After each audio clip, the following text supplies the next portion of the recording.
आशीर्वाद मला मिळेल, मला विजयाची खात्री आहे. वर्षा गायकवाड यांनी हा विजयाचा विश्वास व्यक्त केला. धर्माचा मुद्दा घेतल्याशिवाय सरकार येणार नाही. वर्षा गायकवाड यांनी देवेंद्र फडणवीसांवर देखील टीका केली आहे. देवेंद्र फडणवीस आज विकासाच्या मुद्द्यावर आता बोलणार नाहीत असं देखील गायकवाड यांनी म्हटलंय.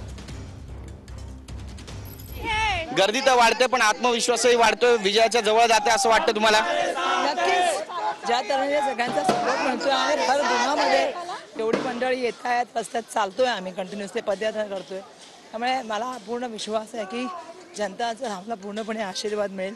एकीकडे विकासाचा मुद्दा घेऊन तुम्ही जाताय, दुसरीकडे विरोधक लव जिहाद, वोट जिहाद बरेचसे मुद्दे मांडतात, फतवे काढला जातात असं फडणवीस म्हणतात. काय म्हणाल? मला सगळ्यांची वोट मिळणार आहे. असं आहे, मला सर्व समाजाचे लोक मतदान करणार आहेत. वर्षा गायकवाड सर्वांचे. आणि हे जे आहे ना, हे भीतीपोटी बोललेलं वाक्य मला वाटतं मोदींचं पण तुम्ही काल परवाजींचं स्टेटमेंट बघितलं असेल तर देशाचे पंतप्रधान लोकांना कळायला लागलं की ती खोटं बोलू शकतात.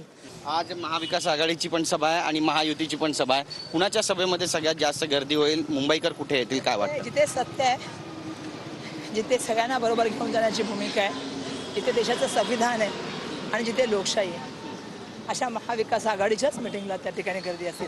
याबद्दल राज ठाकरेंचं एक स्टेटमेंट आहे, मुंबईतून काँग्रेसला संपवून टाका, वारंवार ते आवाहन करतात. पण संपले स्वतः आहेत, त्यात काय त्यांचं स्टेटमेंट घेऊन बसलंय. स्वतः एक सीट लढत नाही आहेत. दुसरी गोष्ट, मुंबई आणि महाराष्ट्राच्या अस्मितेसाठी बोलत नाही आहेत. याच्यासारखी मला वाटत नाही की त्यांचं काही काय म्हणतात पुढे भूमिका असू शकेल.